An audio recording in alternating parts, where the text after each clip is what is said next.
Good morning, students. How are you? I hope you all are fine. Remain at home and be safe. Students, from your book first chapter, I am going to teach you all growing up in a family. आपकी book का जो first chapter है वो मैं आपको teach करने वाली हूँ, that is growing up in a family. Family में हम कैसे बड़े होते हैं, फैमिली में हमें कैसे पेरेंटिंग दी जाती है, फैमिली में हमारे चेंजेस क्यों आते हैं, कितनी टाइप्स ऑफ फैमिली आती है। आपने बहुत कुछ तो छोटे क्लासेस में यानी सेकेंड थर्ड क्लासेस में पढ़ा होगा, लेकिन आज अब हम फोर्थ क्लास में उसी को थोड़ा डिटेल में समझेंगे। लेकिन सबसे पहले आपको पता है एज यूजुअल हम क्लास में भी जब रहते हैं तो हमेशा हार्ड वर्ड्स दिया जाता है, लेकिन आज मैं आपको हार्ड वर्ड्स के साथ उसकी वर्ड मीनिंग्स भी दूंगी। तो सबसे पहले आपको जो हार्ड वर्ड्स है VARIOUS, वेरियस। वेरियस मतलब क्या होता है? विभिन्न, यानी बहुत तरीके से।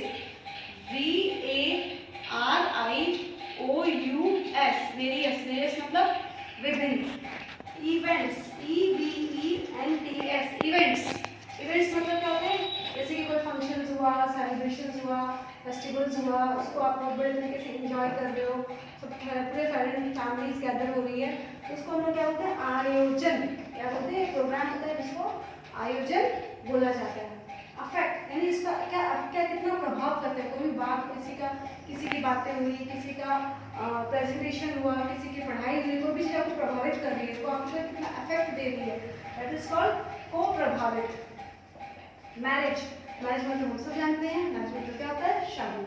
गुम, कोख, गुम मतलब कोख, जैसे कि जब कोई लेडी प्रेग्नेंट होती है तो उसकी गुम, उसको जो पेट टमी होती है उसको गुम बोलते हैं। क्या बोलते हैं? गुम यानी कोख।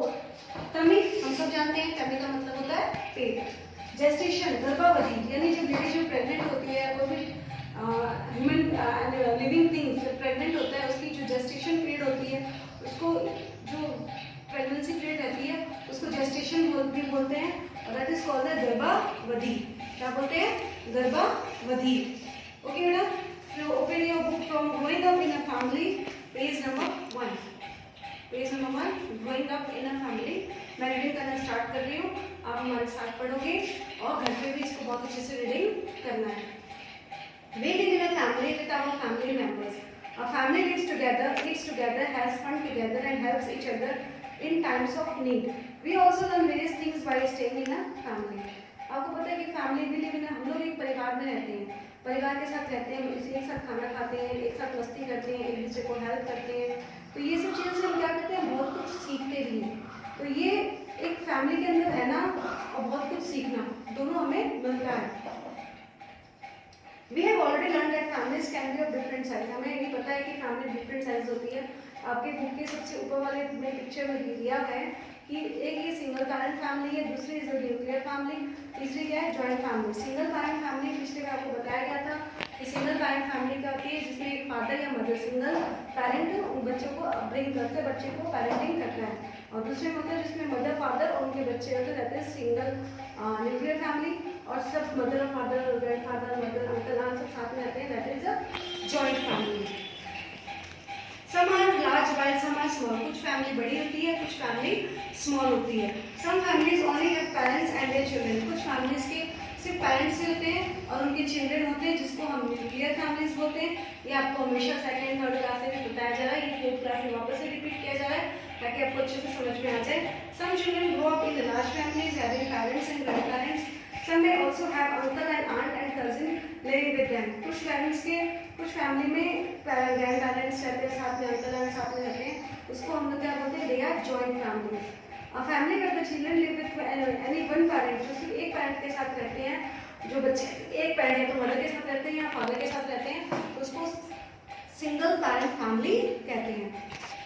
फैमिली के अंदर चेंजेस क्यों आती है? बहुत सारे रीजंस होते हैं चेंजेस के लिए, एक नहीं बहुत रीजंस होते हैं जो जॉइंट फैमिली धीरे धीरे होकर न्यूक्लियर फैमिली में कन्वर्ट हो जाती है।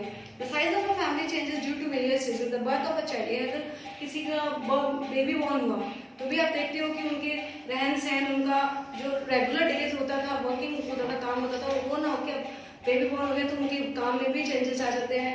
उनके हम देखते हैं कि अगर बहुत सारे मतलब एक बेबी बॉर्न भी होता है तो भी घर के अंदर नए चेंजेस आते, कोई नए चेंजेस आना शुरू धीरे धीरे होने लगते, क्योंकि बच्चे के हिसाब से भी रहना, अपने आप को बच्चे के हिसाब से भी रखना पड़ता है।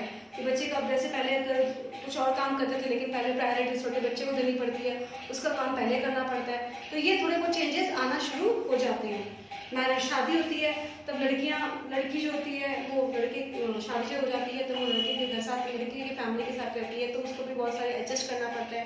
तो जो लड़के के जो पेरेंट्स होते हैं उनको भी नई अपनी बहू के साथ एडजस्ट होना पड़ता है, और तो उन सबको एडजस्ट करना पड़ता है, लड़की को भी एडजस्ट करना पड़ता है और लड़की के जो ससुराल में उसको भी ससुराल वालों को भी एडजस्ट करना पड़ता है, तो ये चेंजेस आते हैं।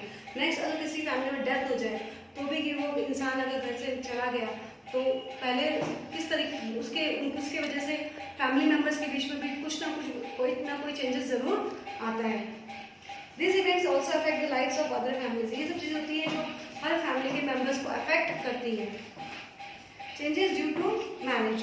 It is Raksha Bandhan and Mala is at Uncle's Mohan's house for the celebration. रक्षा बंधन था और माला अंकल मोहन के घर गई हुई थी। Uncle Mohan is her mother's brother, यानी उसकी मम्मी का भाई यानी मामा हो गया। उसकी मम्मी के घर मामा के घर गई थी। Mother is trying a rakhi on his waist. Mother क्या कर रही है, राखी बांध रही है। Oh you have brought rasmalai, exclaimed uncle Mohan. Remember how I used to eat your share too when we were children. तुम रसमलाई लेकर आओ, कितना अच्छा लग रहा है मुझे रसमलाई। तुमको याद है कि जब हम लोग छोटे थे तो मैं तुम्हारे शेयर का भी रसमलाई खा लेता था। छोटे में सब बदमाशी करते हैं, शैतानी करते हैं। आप लोग भी अपने भाई बहन के साथ बदमाशी और शैतानी करते हो। कभी उसकी चॉकलेट्स ले ली, कभी उसका कुछ और टॉयज वगैरह ले लिया, गेम्स ले लिया, तो आप बदमाशी करते हो ना।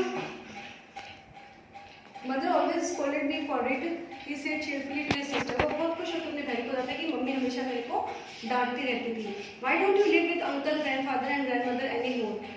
माला अच्छा mother on their way back home. Mala अपनी मम्मी से पूछती है, मम्मी आप और अंकल और ये आपकी जो मतलब ग्रैंडमदर यानी मैटरनल ग्रैंडमदर वगैरह के साथ आप क्यों नहीं रहते हो।